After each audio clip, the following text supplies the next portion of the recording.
Hello and welcome to Castle's Corner.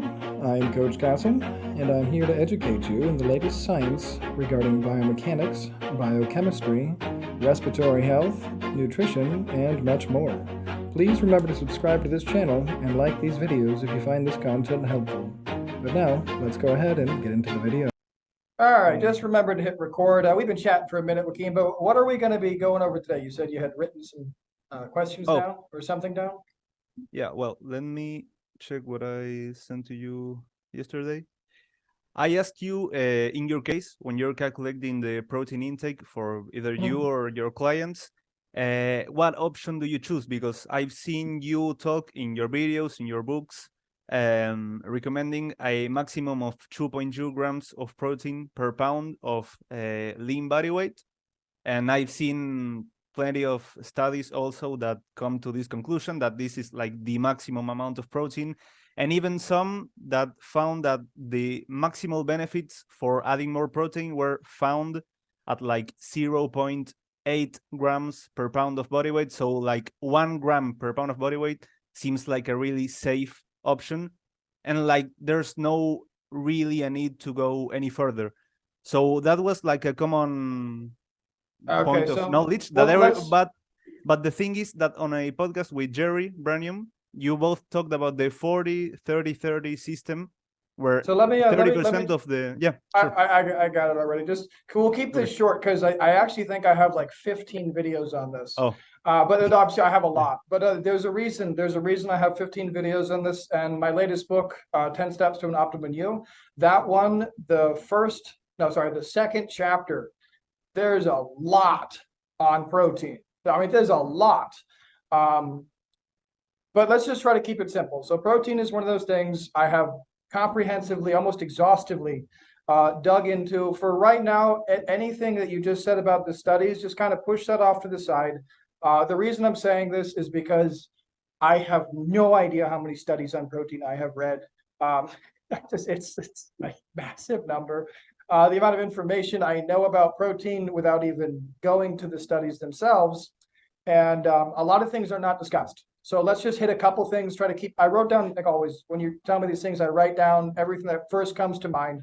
So let me just go through a couple things real quick. When determining protein intake, number one, protein does not make you fat. So that's the first thing to say, meaning you cannot eat too much protein. You cannot eat too much fat. So protein and fat, either one of those things does not make you fat. It doesn't matter. You can eat all day long as much as you like protein and fat. You're not going to gain additional body fat. The body does not store protein or fat as fat, provided you are moving.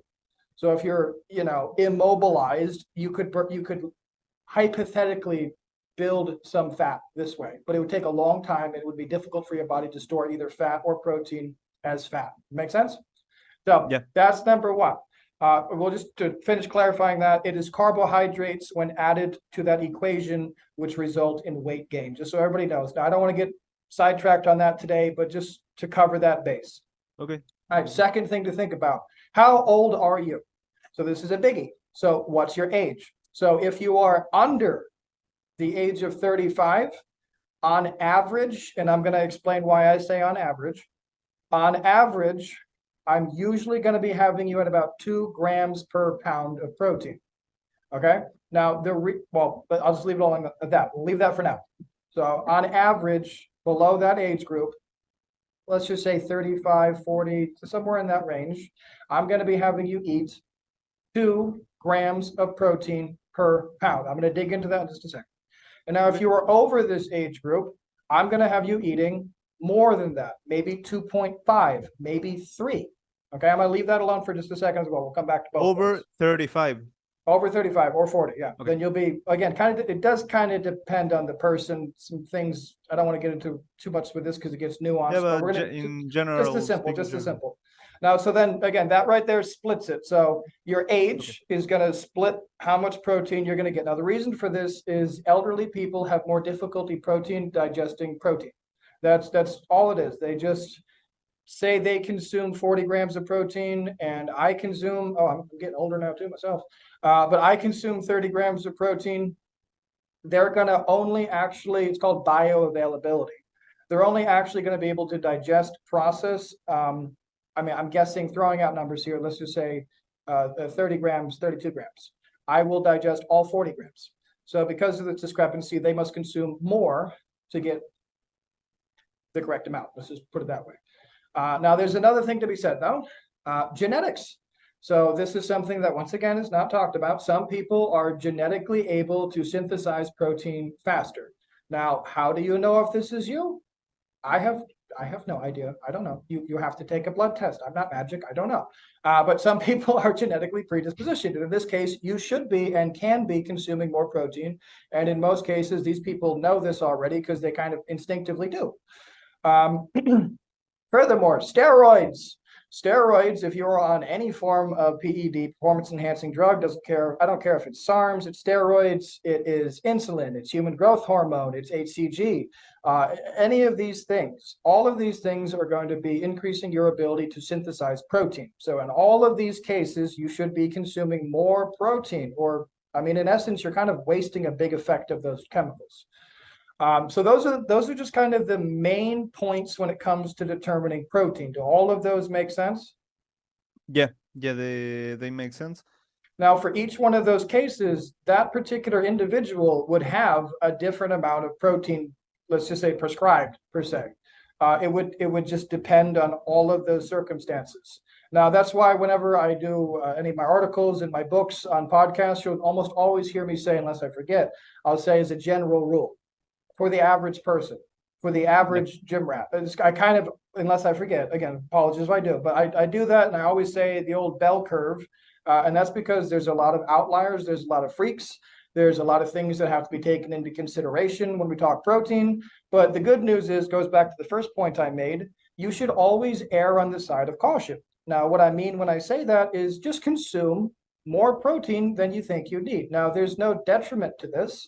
Consuming more protein is going to keep you feeling fuller, more satiated. Consuming more protein is going to give you more availability to actually repair your body. It's going to give you more amino acids. It's going to keep your, like, if you're consuming more protein, you're consuming less carbohydrates anyways, hopefully. It's going to help you and aid you in losing weight. I mean, I could keep going down the road, but just as course, guys, make sure when you are increasing your protein that you increase your fiber with it. And also you're keeping control of your water and your salt. So now, out of all that nonsense I just said, well, not nonsense, but all that stuff I just said, what kind of questions do you have about those different ranges and things I said? Is there any discrepancies there you're not sure about, or? No. It really makes sense, and I understand that it's how do you say it? I understand why the ranges, like why the 2 grams of protein per pound of body weight is a good number to use for all the reasons that you mentioned. But now one question is, how do I determine, this is 2 grams per pound of lean body weight or ideal body weight, right? Oh, good question. So this, again, it's going to go to the individual. So someone like myself or you, we don't have a lot of excess fat on us. So I mean, I'll use myself. As of right now, I think I'm sitting at 205, 206, 207, something like that weight-wise. Now, I don't particularly want to get a whole lot heavier. It's not really possible for me anyways. I can get a little bit heavier, but if I get heavier, it's mostly going to be fat. Muscle takes a long time to build, and I'm kind of slowing down. I do believe I'm slowing down and plateauing a little bit with my muscle growth, as should be expected. I've been, just doing everything right for a long time. So now I'm down to building, I don't know, give or take 2-3 pounds of muscle a year. So the way that I go for protein is on a daily basis. I personally make sure to always consume over 300 grams of protein. Now, that's just my very simple rule that I have. Now, if I'm being probably a little bit more thoughtful about it, I will almost always try to get more towards 400. Now, this sounds like big numbers for most people. For the average person, for my average client, I mean, I don't think I would have to recommend this. But for myself, this is what I do. Now, in my particular case, I acquire this much protein through roughly 5 meals a day. Now, in regards to processing protein, I should probably address that real quick because there's some confusion about that as well. once you eat the protein will be digested. There's no window of I ate my protein, it's been 4 hours now, that protein that didn't get absorbed is going to be pooped out, so I only actually digested 40 grams. No, that's not true. So to give you the very simple metaphor, let's just say I'm going to get my protein today through fillets, and each fillet is going to be, I don't know, 50 grams of protein, and I'm going to have 6 fillets. Now I can do this any which way that I want in this 24-hour period, meaning I can have one fillet every 4 hours, and that's how I eat for 24 hours. I can have all 6 fillets immediately upon waking, and that's how I eat. I don't eat anything else for the rest of the day protein-wise, and that's how I eat. I can have all of my fillets just before I go to bed. It doesn't matter. There's no And those real... options are going to be fine. Yeah, it doesn't matter because your body's still going to be processing all of that protein. It doesn't So matter. the only reason that someone would have to split that protein into 4 or 5 meals is just because of like a strategy of eating. Let's. I don't want to dig too much into that because it's a whole separate subject. But I will briefly say something about that. So the reason you have to split it up is because it's not really possible to eat 6 fillets in one sitting. I mean, it's just not really possible to do that. But it's just because of that, not because the body is not going to. But there is some other factors as well. So a secondary factor is actually chewing. Now, this is something I talk about a lot, probably not as much as I should. It's kind of a boring subject. But you guys really got to make sure that you're chewing your food, specifically chewing your protein quite a bit. Now, this is actually going to help with something you asked me about earlier, which is jaw muscles, increasing your actual size of your macerators, they're your mandibles. But again, this will help with that. But regardless, digestion's first step takes place in the mouth. Like you actually start digesting inside of the mouth. And by chewing your food, actually vigorously chewing and pushing your teeth together, you're doing a lot of things. You're not just cleaning earwax when you do that. I mean, you're doing lots of stuff. You're pre-digesting the food. You are chemically altering it by pre-macerating it inside of your mouth. You're mixing it with pre-digestive enzymes before it goes into your stomach. You're signaling to your stomach to actually begin the digestive process. You're doing many things with that chewing. Now, going to cutting your protein, you guys should always try to cut your protein in big cubes, by the way, just so you know, for the chewing aspect of it, unless you have some kind of a restriction. These kinds of chewing habits, by the way, really will foster and help maintain teeth health, and a lot of other things. I don't want to get sidetracked with this right now, but just a quick word on that for the protein absorption. I forgot where I was. Where was I before the rant about the teeth chewing? Where did I leave off there? You were talking about the benefits of like chewing the protein. Because the digestion I got you. So you have to split it up for multiple reasons, but it's also, again, it's all primarily, almost all of the reasons are going to center back around to either time or digestion. I mean, just to keep it succinct. I mean, time or digestion. I will not trying to make this long, but I just ask you again on this because you're saying it doesn't matter either if you eat it all in one sitting or. It doesn't matter. It doesn't matter in terms of the actual digestion of the protein. Like metabolizing. Most people are not going to do that. I mean, it's not a good idea. Now, what I do recommend to most people, most of my clients, I recommend you try to get most of your protein earlier in the day.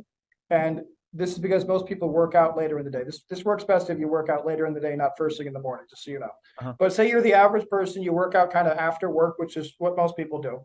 Then what you're going to want to do is have most of your protein more towards the morning, just before you're doing your workout. So the meal before your workout, make sure you have a good amount of carbs in there. Right after your workout, make sure you have protein and carbs. But then the meal before bed, or even 2 meals before bed, depending, you really don't need to worry about protein that much unless it's a hunger concern, in which case, have protein. But again, for most people who are actually worried about their protein consumption, just getting 30 or 40 grams a meal usually is good. And that's again, we're talking for the average person. For somebody who's bulkier, who has more muscle mass, who is taller, who is bigger, they're going to require more protein. For the same person who is more muscle mass, taller and bigger and older, they will also need additional protein. Same person who is taller and bigger but on steroids will also need more protein. Same person who is taller and bigger but also older will need more protein, and then more protein as well because of the steroids and the old age.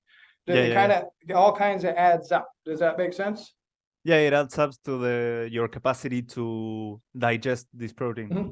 And oh, and but one more just to clarify this particular thing, just like to be fully clear, the only because there are a lot of studies that says if you eat it all in one sitting, if it was for some reason possible for you to eat all your protein in one sitting in the day,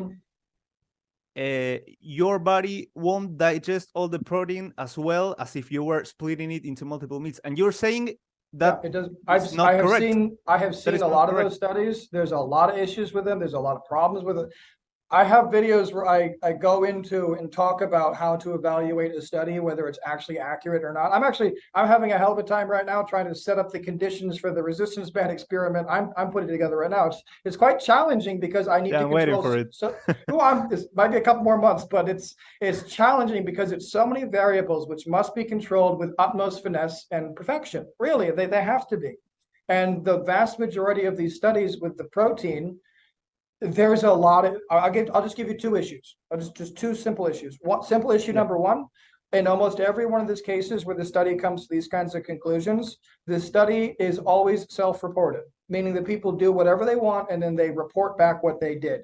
How many people tell the goddamn truth or actually have any idea what they're really doing? How many people are actually measuring the protein in this study? How many people even know how to measure protein before cooked versus after cooked? I mean, these kinds of things. You understand? This is never discussed in the study. It's never gone over. Another problem with these studies, on top of the self-reporting, another problem is bioavailability of protein. So a lot of these people in the studies, they don't even care what their diet restrictions are. Are you vegan? Are you a carnivore? Are you on keto? Do you eat McDonald's every day? They don't care. They're just random average people. So if a vegetarian says, guess what? I'm eating 200 grams of protein in one meal, and then I'm not eating protein for the rest of the day, that vegetarian has no idea what protein they're actually getting, because vegetarian proteins, things plant-based, tofu, they stuff have like less bioavailability, considerably less availability of compared protein to animal food. And processed food maybe have even less, like protein bars and protein scoops and all that. I'm not actually, I don't want to say, because I'm not sure about that one. I do believe most protein shakes and protein bars are parsed out pretty good. They have good bioavailability, you think? Yeah, they do actually. Yeah. Now it depends on the kind of protein used in them. So if it's soy based, it's going to be less than if it's whey based, etc. But again, we're getting off on a tangent here. You guys get the idea. What else about protein do you want me to clarify here? Because we only got about 15 more minutes, maybe 20. Okay. That was clear. Going back to something you said. You said for people like us, maybe I believe in like 10% to maximum 20% of body fat would be like a range where you don't have that much excess of fat. I believe. Keep it real what simple. would you clarify? What would you say in your opinion is people who don't have excess fat for you? Two things on this. I'll actually say two things on this. So the first thing is most people are a hell of a lot fatter than they think they are. Frankly, end of story. I'm walking around with a six-pack year-round, and I'm give or take 13 to 15% body fat. Okay, most people who would guess I'm like 5% or something. This is not the case. Okay, men, if you are below 3% body fat, you're dead. You're a corpse. You do not exist. Okay, you're dead. You have body fat surrounding your brain, all of your organs. Women, if you get below 10% body fat, you're dead. You're also dead. This is how it works. So all these women in their bodybuilding competitions and guys in the competition saying they're 1-2% body fat, they're morons. They have no idea. There's no way to accurately measure that. There is no way to accurately measure that, by the way, unless you die and they cut you apart and they measure the fat. It's the only way to tell with any accuracy. I don't think you want that. Sorry for the rant, but so it's just you just measure by your eyes. No, I'm getting to that. Oh, so here's a couple simple ways. So everybody carries fat in different places. You're gonna have to kind of eyeball and judge it yourself. So the reason I say this, well, it's just pretty clear. There's no real good way to estimate body fat. There is none. So with all of my clients, I do fat caliper readings, I do weight, I do all kinds of measurements, the arms, the waist, the hips, the thing. I do breathing IQ measurements. I do bone measurements. I do lots of different measurements. All of these measurements tell me that the person's circumference is either shrinking or getting bigger. It doesn't tell me how much fat they have on their body. Now, some measurements will kind of give you a good idea of the fat. So, for example, the hip measurement, right on the hip bone, or the waist measurement, which is kind of around the belly button area. When those are shrinking, in most cases, it is fat, usually. Sometimes it could be inflation, sometimes it could be bloating, but it's never going to be muscle in those areas going away. That's always going to be fat. Yeah. Now, to keep it simple, if I look at you and you are, I really have hard trouble explaining this. If you are a very petite person and you have almost no fat on your body, I'm going to be having you eating a lot of fat, a lot of protein, and probably a lot of carbs too, until I can kind of ascertain what your level of tolerance is. Protein wise, let's just say I'm level looking of at tolerance for weight gain, you mean? for carbohydrates and weight gain, because the two things, this is a whole separate complicated subject. To find a happy place where they're not getting surplus. To find a happy place where the person is in roughly a 1 to 200 calorie surplus based on protein daily. Now, it's always guesswork, and anybody who says it's not guesswork is a liar. It's always guesswork. It's always going to be within some form of a range, and this is why you have to track. This is why you have to take the measurements. You have to have a plan. You have to know what's going on for this very reason, for this exact reason. Now, let's just say, I'll give you a couple examples. Let's just say I got a 110-pound, very petite girl. I don't know. She wants to be a gymnast. Okay.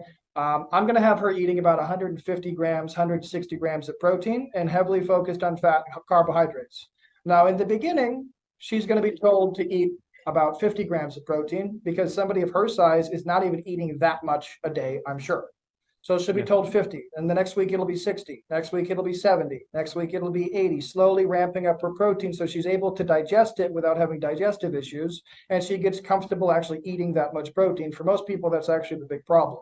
So you have to approach it in very small steps, kind of incrementally, because your body takes time to adjust anyways.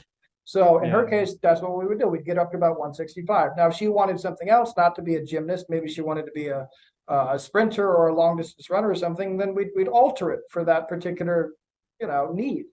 So let's just, that's her. So let's just say I get a guy, he's 220 pounds, gym bro, contacts me. He says, I want to see my six pack. I'm a big muscular guy, but I've never had abs. I just never cut. I'm always, so I just want to cut. So I take a look at him. He's 220. He's 5'10".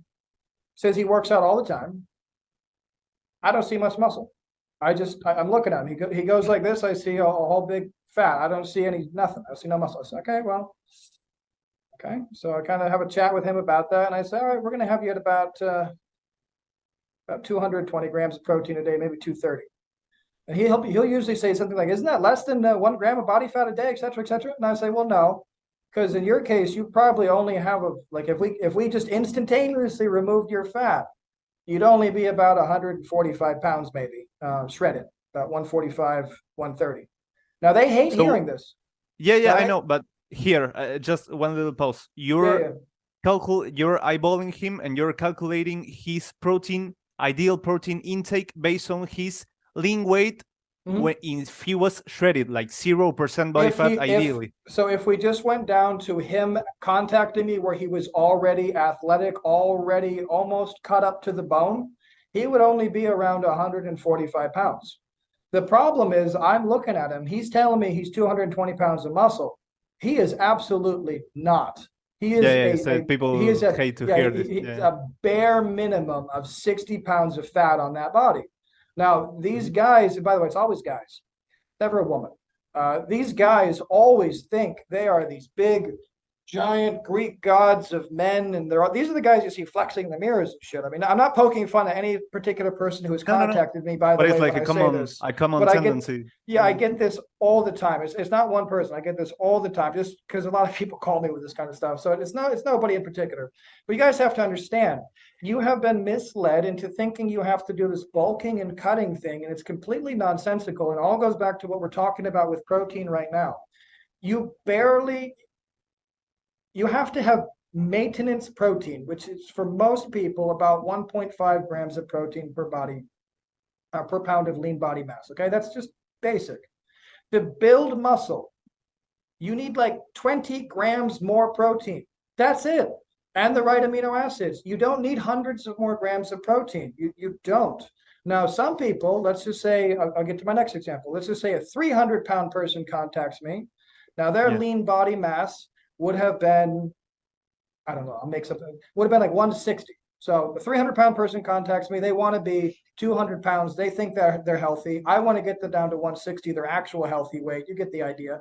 Now, this person is going to be told to eat closer to like 300 grams of protein a day. They'll be told to eat a massive amount. Now, I was going to get to that point because for obese people, it doesn't make any sense. Like so this. Why would I have the 300-pound person eating so much protein? So I think ideally you would put them in I would do this myself too, like put them in a high protein diet, so to regulate their hunger levels.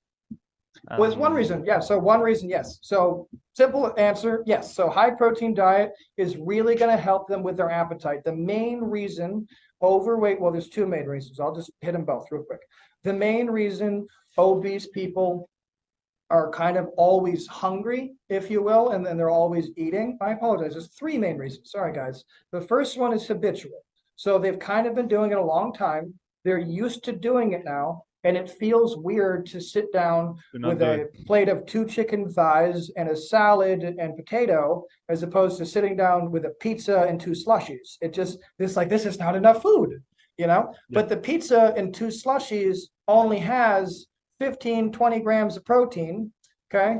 And the rest of it is fat and carbohydrates. Then when you switch over to the, whatever did I say, the 2 chicken thighs, salad, and the loaded potato, that's 60 grams. The 60 grams of protein in that meal, even though it's substantially smaller meal weight-wise, is really going to keep them hungry. The amount of calories in that meal is not even, I mean, I don't want to guess anything, but it's not even close to the calories in the other meal by several thousand calories, but it will keep them feeling full.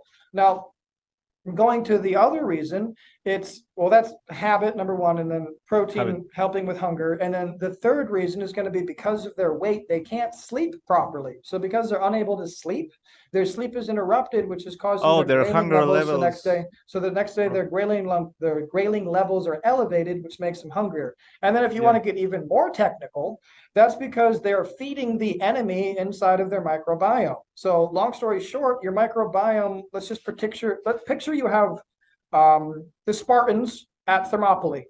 And these are the good guys in your microbiome. These are the good bacteria. They're fighting for you, but because they're the Spartans at Thermopylae, as you already kind of ascertained, they are outnumbered heavily by the Persians, millions to one. And these guys are striving. They want you to be healthy. They're trying their best, but this fat bastard keeps giving them sugar, keeps giving them carbohydrates and all these nasty things that's causing all of the bad bacteria enemy, the Persians, to grow in number and become more powerful. Even more.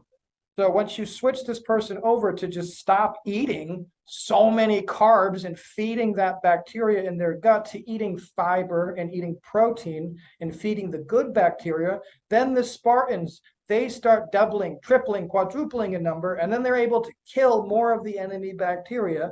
And all of this, it's a long process, but all of this leads to the lasting habits, the sticking of everything, the weight loss actually resulting in. And one more thing to say about weight loss, guys. We already touched on it briefly, but when it comes to a deficit, protein is the main thing. Fat is the second thing. Carbs are the third thing. You have to have carbs to train intensely. In order to train intensely, you must have carbs. I'm going to say that twice. And the reason I'm saying that twice is because if you are not training intensely, Your muscles will not be spared on your calorie restricted diet. They will also be getting digested with the fat. Therefore, you want to always have your muscles well fed with protein, more than enough, because again, you can't get fat on protein, guys. And you must be training with intensity, and you need carbs to do that. And you got to sleep too, obviously. We got to start wrapping this up, but what other questions you got for me? Well, so here I'm going to conclude from what you just said about obese people. I was going to ask you if for obese people, like telling them to just eat 1 gram of protein for their body weight, if they weigh like 300 pounds, it doesn't make sense. So I'm guessing you just eyeball them and take for their height, their age, their sex, what's their roughly ideal body weight. And then, well, that's going to be there, and then subtracting the body fat, maybe something like that, like approximately. Yeah. So if I will try my very best to give a quick summary here. I'll do my very best, kind of my process. Somebody contacts me, and they just, let's just say hypothetically, they just want to know how much protein they should be eating. Well, my first question is, what's your weight? My second question is, what do you look like? How much muscle you got? Third question is, what drugs are you taking? Fourth question is, how easily do you put on muscle mass? I mean, you get the idea. There's kind of a laundry list of questions and things which go into this. Yeah. But all said and done, for the average person who goes to the gym, exercises to be healthy, and is under the age of, let's just say 35, you should be trying to get 1.5 grams of protein per pound of lean body mass. If you got an extra 20 or 30 pounds of fat on you, I don't care. Just make that protein too. Have a little extra protein in your life. Who cares? If you are over the age of 40, you're going to want to be consuming more like 2 grams per. You get the idea. And if you're, let's just say, under the age of 35 and taking some form of PED, again, this doesn't really particularly matter too much what it is. Could be insulin, could be human growth hormone, could be HCG, could be any form of steroid, any form of SARM. Any of these things, they're going to increase your ability to synthesize protein and build muscle. So quite frankly, you would be foolish if you were not taking more protein. Yeah, you'd be kind of stupid not to. So 2 grams, 2.2 grams, 2.5 grams. Yeah, you're wasting your time. Same thing with I have a podcast with Jerry coming up. We're going to talk about people who take steroids for years and years and years, and they never look like it. This is because they don't train intensely and they don't consume enough protein. Those are the 2 reasons. That's the only 2 reasons. And if you're over the age of 35 and you're taking PEDs or testosterone replacement therapy, guys, just so you know, that is exactly the same goddamn thing. There's no difference between TRT and taking PEDs. It is the same thing. The only difference is the amount or the dose. You also need to be consuming more protein proportionally, 2.2, 2.5, even up to 3, depending. If you are an obese person, very obese, 30, 40, 50 pounds, depending on size or frame, you get the idea. You want to have a diet heavier in protein anyways, because it's going to help you with losing that weight. You also, again, just a reminder, all this protein talk, don't forget the importance of fiber. For myself, I really like things for fiber like popcorn. I like figs. I like mangoes, watermelon. I mean, I take fiber pills too, but fiber is good. We like fiber. Fiber is your friend. Fiber helps you poop. Fiber gets your microbiome nice and healthy, gives you more Spartans to fight the enemy Persians so you can get a healthier body. By the way, guys, just another word in the microbiome. That is your second brain. And that dictates your emotions, your hormone levels. It dictates what you're eating, how you're consuming it, what you're buying. It has a massive influence on your life. If you don't know about the microbiome, please just check out all my other videos about the microbiome. It's very important, guys. But I think that's most of it. Yeah, I think that's most of it. What else about the 40? All this is making me feel that the clear path to follow to calculate protein is just taking the body weight and then the grams of protein. So then the 40, 30, 30 approach to making 30%. It's one doesn't approach. Really make Again, sense. It's one of those things. It's like with diets. People ask me this question all the time. What's your favorite diet? I don't like diets. What are your thoughts on keto? I don't like keto. What are your thoughts on this? I'm not a fan of anything that restricts everything else. I'm not a fan of anything that's frankly, that's restrictive. I don't like it if it's restrictive. Now, to be said, you shouldn't eat some things.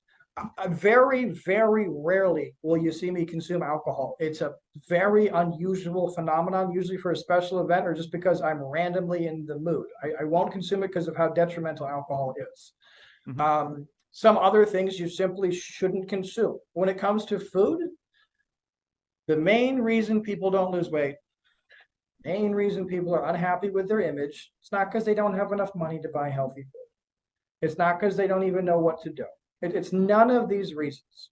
If you just consumed more protein, that's it. Just consume more protein, less carbohydrates, and try to eat more fat, improve your quality of sleep, and maybe improve your breathing and eat some more fiber. Just doing those few things on a daily basis will drastically improve your health, immeasurably improve your health. Just doing those couple things. As for myself, I very rarely think about protein amounts. I don't think about grams. Even with my clients, I don't discuss protein in grams. It's very rare, unless they are a bodybuilder or an athlete or a boxer or something. I do not get into grams. 95% of my clients are told, eat about this. Try to get this. This looks good. Yeah. For me, when I sit down, I don't say this is a 5-ounce chicken breast and I'm gonna do. I don't do that. Even if I'm getting ready for a photo shoot or anything else, I'm getting all cut up and shredded. I don't do that. I'm like, okay, well, I have to have a little bit less carbs now. I have to have a little bit less of this. I need to have a little more protein. You just eyeball it because you Yeah. know Now, most your people, brain, takes time to get there for most people, but I mean, it's very doable. Most people get there in about a month or two. It's not hard to do. It's not a sudden substitution of things either. It's not suddenly, again, I'm not going to suddenly start consuming a bunch of protein. Oh, Coach Castle said I have to. No, guys, it's not going to happen. That is a very unlikely, non-lasting change. I'm about educating you guys. I'm about making lasting changes, which means you have to implement these things slowly, with no ego, and consistently so that they stick. And it's also helpful if you do it in a fun way. So when I was struggling to get more protein in my life about 5 or 6 months ago, so I started introducing a nightly shake. So, I mean, this is going to sound very exciting. I don't mean shake like a protein shake, but I kind of do. So there's this one brand of shakes. It's called Fairlife, and they make a really good strawberry one. And I mix that. It's 30 grams of protein, and I just mix that with half a pint of strawberry ice cream, and I just blend it up. It makes an amazing milkshake. Now, if I have that a couple times during the week, and then I add some other I'm not going to get into my list of favorite little protein snacks, but I got a lot of really good protein snacks that taste absolutely delicious. And I mean, do I get some sugar in there from the ice cream and stuff? Yeah, I don't care. I really don't, frankly. Doesn't even matter. It's not a big deal. I don't stuff my face with sugar all day long. I'm not constantly eating bad foods.